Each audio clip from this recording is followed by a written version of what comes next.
toronto@ctv.ca. Well, it's definitely crunch time for Christmas shoppers, including Anwar Knight. But somehow, I know, Anwar, you're always so organized. You're always so prepared. Your wife is one very lucky woman. So do you really need some help, Anwar? Absolutely I do, and I'll tell you, I went right to the top when it comes to this. You know, you mentioned about holiday shopping. This is always so much to do, so little time. Everybody could use a little tip here and there, especially when it comes to the holiday gathering, the parties at our homes. You know, for some, this might be just the beginning stage. Good luck to you guys. But let's bring in the expert here. I have cornered Sebastian Centner from Entertainment. His company does about 100 different parties coast to coast. Excuse me, 1,000, almost 1,000 parties coast to coast each year. And let's start, you know, for the guests that come to those parties. We always want to bring something for the host. Absolutely. You know, but the plant and the box of chocolate, it's becoming boring. Any ideas there? You know what, absolutely. It's about making it a little bit more interesting, a little bit different. You want your gift to stand out from all those bottles of wines and chocolates and flowers. And here's a couple of really quick, easy ideas to do. Okay. First of all, candles. A hostess can never have enough candles. So take a simple candle. In this case, I used a scented one. Drop it into a gift box. Finish it off. And that's something that whether they use that night or another time, they will definitely appreciate, and it'll be a little bit different. Love it. Another really great idea. This is for the hostess that has everything, that's always throwing great parties, etc. This is called the hostess box, and basically it's a little bit like a diary. What you do is you buy a plain box. You can get it at any paper store, etc. You cut out some cards for it. They're obviously blank to begin with, and then you give it to your hostess, so every time she has people over, she can fill out the cards, she can have her guests fill out the cards, throw some pictures in it, and she's got a little memento box of all the parties she's through. A little diary of all the soirees. Now, what do you give to your guests as they leave a little token? It's nice to do something small as people leave, and this is a cute little touch, especially for the time of year with the chilly weather here, is the hot chocolate giveaway. So basically what you do is you either use, you can use some really festive, great disposable cups, or if you want to get your guests something a little bit more interesting, maybe that's also their holiday gift, make a hot chocolate, hand it to them as they walk out into the chilly night, and they're going to be set. Great ideas. We'll have more coming up throughout the hour, in fact, including what's on the menu, how to do it on a budget. But now let's take a look at our forecast. As the saying goes, dress to impress, and that includes your holiday table. Sebastian, give me some table setting ideas. We want to impress our family. Well, you know what? It's a busy time of year, so you want to keep your table setting pretty simple or easy to put together. So you can go with something as simple as using holiday ornaments and sort of put them in glass vases, create that sort of a look. Or something different is to actually take the wreath, it might even be the one that you used on your front door, and just put a hurricane candle right in the center, and you're set, ready to go. It's easy, doesn't take a lot of work, but it'll look great. It certainly does. We'll have a full menu idea coming up next, plus a look at your forecast. Stay with us. This is fantastic. And these, I mean, that doesn't cost you anything. About gifts for the hostess or how to decorate your home during the holiday season. But Anwar, I just want to let you know that when Ken invites you to his party, he will accept dark chocolate. Yeah. He what? He prefers dark chocolate? He will accept, yes. You were saying chocolate might not be a good gift, but Ken still wants the chocolate.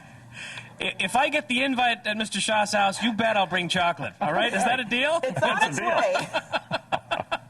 Thanks very much, guys. You know, this is really all about a last-minute crunch time. Everybody wants to impress. I have Sebastian Centner here with Entertainment. He has done hundreds and hundreds of parties each and every year. And what's the biggest mistake people make, though, when they're planning their holiday gathering? Well, for a seated dinner, they don't really think of some things that can save time. Like, for example, setting the table the day before. It's really easy. You can do it the day before. You can do it even the morning of. Yeah. And it's one less thing you have to worry to rush to do before your guests arrive. And let's talk about some of the food. This is really something, Rohan. Show the folks at home. Boy, real self-control not eating this. But talk me through here, because you can go high-end, you can go low-end, and still impress. You can. And you know, the thing about food is that, I mean, the galas we do, et cetera, they look great on TV. They're all exciting, et cetera. But we want people to be able to do that at home. And we want to find meals that are accessible, but at the same thing, a little bit stylish, a little bit higher end. So we've created 2 meals here for you. First of all, this is a pork-based meal with a pork loin. We did the fingerling potatoes and a little bit of the squash.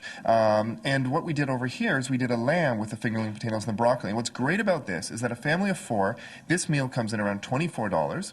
So about $6 per person. Wow. And this comes in just over $10 per person for a really great lamb dish, easy carved lamb. I went shopping at Loblaws to get all this. But I mean, it's the fact is that there's products out there that are affordable, that can make your holiday dinner a little bit more interesting, so it's not just turkey, and you can do it without breaking the bank.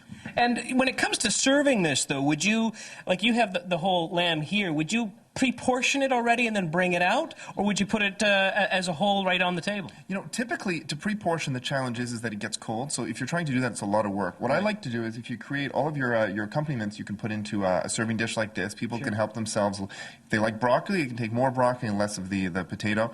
But something like the lamb, this is an easy carved lamb, so it's very easy to carve. What I would recommend is actually that you carve off the slices in advance, so people can just help themselves to a slice. You don't actually have to slice it at the table. If you want a little bit more showmanship, then why not try slicing it yourself? You can carve it à la minute, as they say in French. Well, I'm sure Ken Shaw does that at home. He has the famous Shaw knife, I bet, and he starts doing this. Well, we've covered the decorations, of course, the food, but what about the drink when it comes to your holiday party? Remember, you have to do so responsibly. In fact, Sebastian, there are, of course, other alternatives besides liquor. You know what, absolutely, and you have to have some cocktails that are a nice alternative for those people who are driving, or even for example, pregnant women. Something that they can drink that they feel like they're part of the actual party. And this is a great idea. De-alcoholized or non-alcoholic champagne is a perfect option. It comes either in a white or a pink, and it tastes just like sparkling wine, so most people won't be able to tell the difference, but it makes them feel included.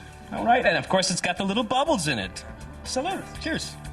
We'll have more coming up after this break. Stay with us. Oh, Hey, forget beaver fever. Yeah, answer me this. Yes. Why is the weather forecast always connected to food and drink? How does that Because happen? we've got Anwar fever, and because Anwar, he doesn't get paid much, so that's how we pay him with food and drink. Listen, it's the holiday season. Everything just sort of goes together that way. That's the way it is.